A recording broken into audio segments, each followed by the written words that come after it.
Bismillahirrahmanirrahim. Assalamualaikum warahmatullahi wabarakatuh.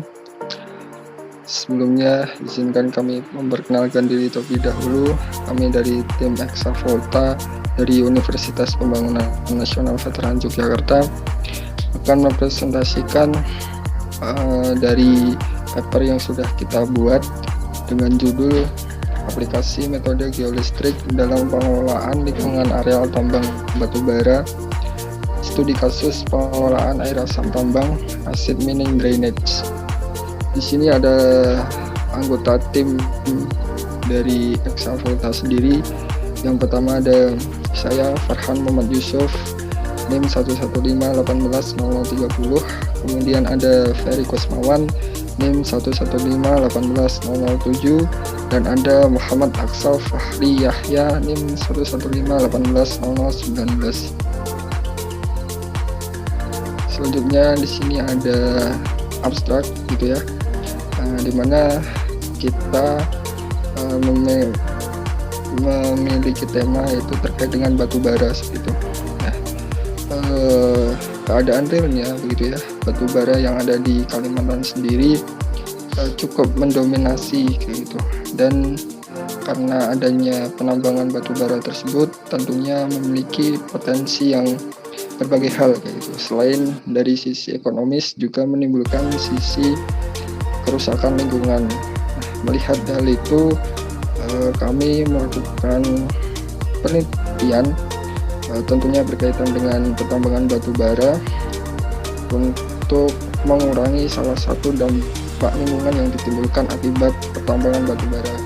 Untuk metode penelitian di sini yaitu menggunakan metode geolistrik, di mana metode geolistrik ini yaitu metode geofisika yang mempelajari sifat kelistrikan di dalam bumi dan bagaimana cara mendeteksinya di permukaan bumi.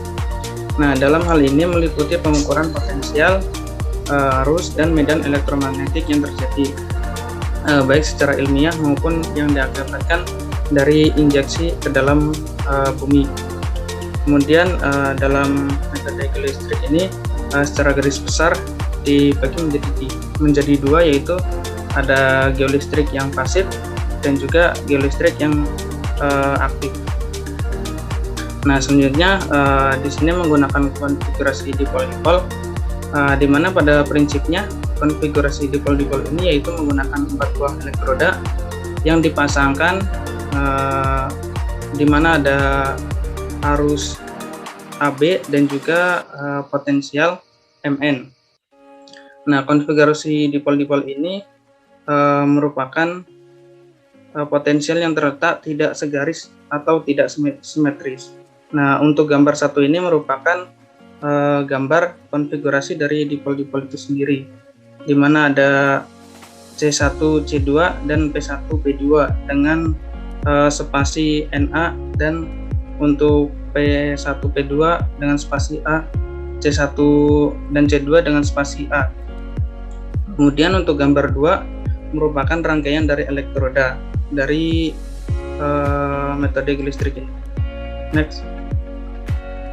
Nah, selanjutnya di sini ada diagram alir untuk akuisisi pada pengambilan data di lapangan, di mana dilakukan dengan persiapan, kemudian dilakukan pembentangan lintasan untuk menentukan arah lintasannya, kemudian memasang kabel, kemudian penancapan elektroda di masing-masing spasi yang telah ditentukan, kemudian setting alat yang digunakan, kemudian dilakukan pengambilan data lapangan. Selanjutnya dilakukan pencatatan, yaitu berupa nilai V, nilai I, dan nilai R. Kemudian dilakukan perhitungan nilai RO, dan terakhir merapikan alat. Kemudian selesai. Nah, selanjutnya di sini ada pengolahan, diagram alir pengolahan data, di mana dengan kita awali dengan melakukan tinjauan pustaka dari sumber-sumber yang ada, kemudian kita dari tinjauan pustaka kita ke data lapangan yang telah didapatkan, kemudian kita olah di Microsoft Excel. Di Microsoft Excel tersebut kita mengolah nilai R, nilai K, Pro, dan datum poin. Kemudian setelah itu kita simpan di Notepad dalam bentuk atau dalam format txt. Kemudian setelah itu data tersebut kita olah di software ResToDinV. Dari software tersebut kita buat penampang resistivitas. Nah, setelah didapat penampang resistivitas, kemudian kita beralih ke software Encom.Matinfo, di mana di software ini kita membuat korelasi penampang resistivitas. Setelah itu kita melakukan interpretasi dari kedua penampang tersebut dan selesai. Baik. Jadi di sini saya lanjutkan terkait dengan hasil dan pembahasan, di mana hasil dan pembahasan ini kami memperoleh beberapa penampang atau section bawah permukaan, di mana pada penampang resistivitas atau section resistivitas bawah permukaan ini menampilkan hasil-hasil dari data pengukuran yang kami lakukan dan sebelumnya sudah kami olah. Sebelumnya Mas Ferry juga sudah menjelaskan terkait dengan diagram alir pengolahan datanya, di mana untuk penampang atau section resistivitas bawah permukaan ini kami menggunakan data-data yang telah diolah di Microsoft Excel dan diolah juga menggunakan software ResToDinverse seperti itu. Nah, di mana pada hasil section ini kami membaginya sebanyak lintasan pengukuran yang kami lakukan itu sebanyak 6, di mana pada lintasan pertama seperti yang kita lihat di sini terdapat warna-warna yang menunjukkan bahwasanya warna-warna tersebut memiliki range atau jangkauan nilai resistivitas masing-masing. Nah, di mana pada penampang ini kami membaginya menjadi 3 kelompok. Yang pertama nilai resistivitas dengan nilai yang tinggi, menengah, dan rendah. Nah, di mana untuk nilai resist yang tinggi disimbolkan dengan warna merah, sedangkan yang menengah warna hijau dan yang rendah berwarna biru. Nah, untuk nilai resistivitas yang rendah, sebentar saya anotate dulu. Untuk nilai resistivitas yang rendah ini kami identifikasi sebagai target atau anomali yang terdapat pada daerah penelitian. Nah, di mana di sini kami mengidentifikasinya sebagai AAT atau biasa yang kita sebut dengan air asam tambang. Nah, air asam tambang ini memiliki nilai resistivitas yang sangat rendah dikarenakan memang AAT atau air asam tambang itu memiliki tingkat konduktivitas yang sangat tinggi dikarenakan AAT ini mengandung salah satu mineral yang dinamakan ferrit atau pirit. Nah, di mana pada mineral ini merupakan mineral dengan tingkat daya hantar yang sangat kuat atau konduktivitasnya sangat tinggi sehingga menghasilkan nilai yang berkebalikan terhadap resistivitas itu sendiri, seperti itu.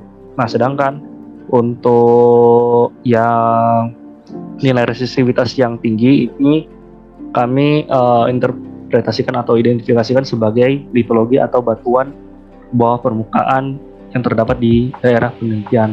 Itu juga berlaku untuk nilai resistivitas yang menengah. Nah, seperti yang kita lihat untuk lintasan 1 ini memiliki infiltrasi AAT atau penyerapan air asam tambang itu berada pada kedalaman 20-40 meter. Nah, untuk lintasan kedua seperti yang saya jelaskan tadi, untuk penentuannya sendiri itu berdasarkan dari nilai resistivitas yang sudah saya jelaskan terkait dengan dasar penentuan dan identifikasi awalnya, seperti itu. Untuk lintasan 2 itu memiliki kedalaman antara 15 dan 20 meter untuk AAT atau air asam tambangnya. Bisa di next.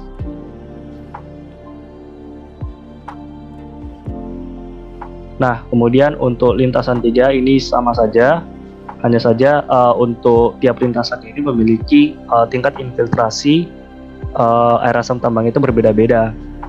Untuk jangkauan range-nya sendiri di lintasan 3 itu berada pada kedalaman 15 sampai dengan 20 juga untuk AAT-nya.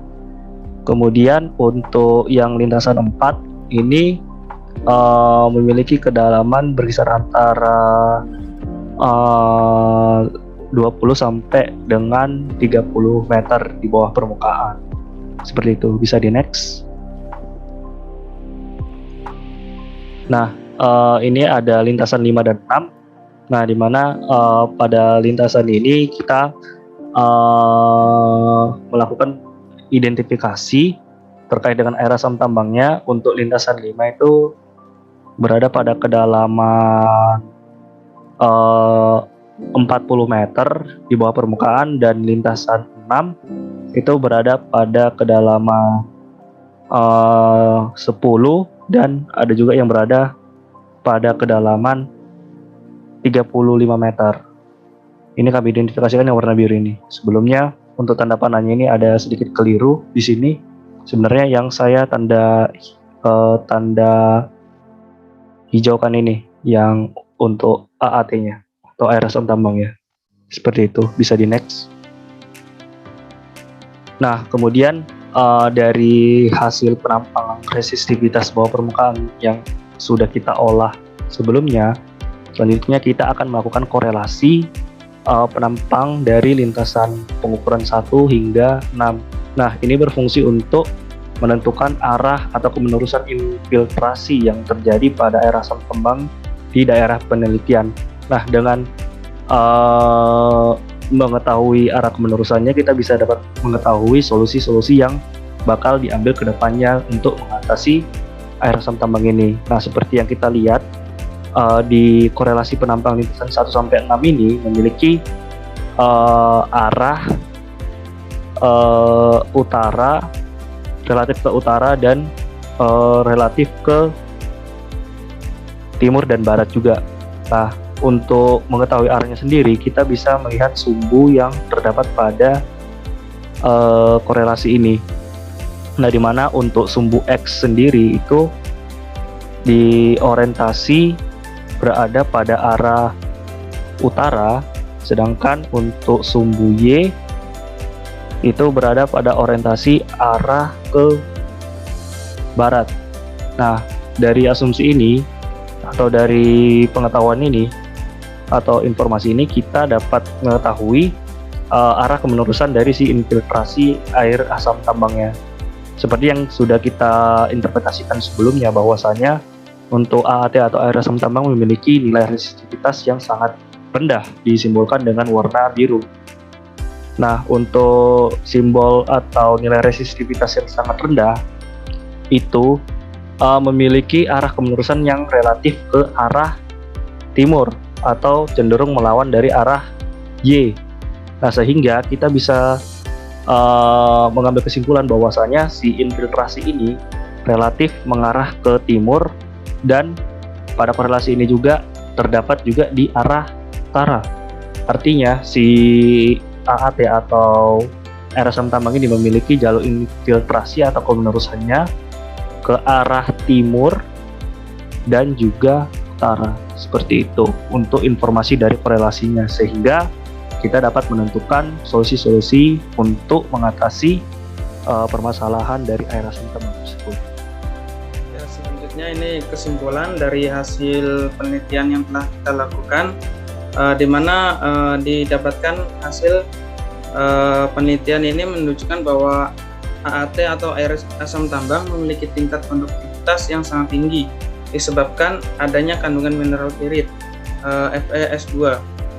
Kemudian infiltrasi air asam tambang sebagian besar berada pada kedalaman 20 meter di bawah permukaan yang didasarkan atas analisis dari penampang resistivitas bawah permukaan.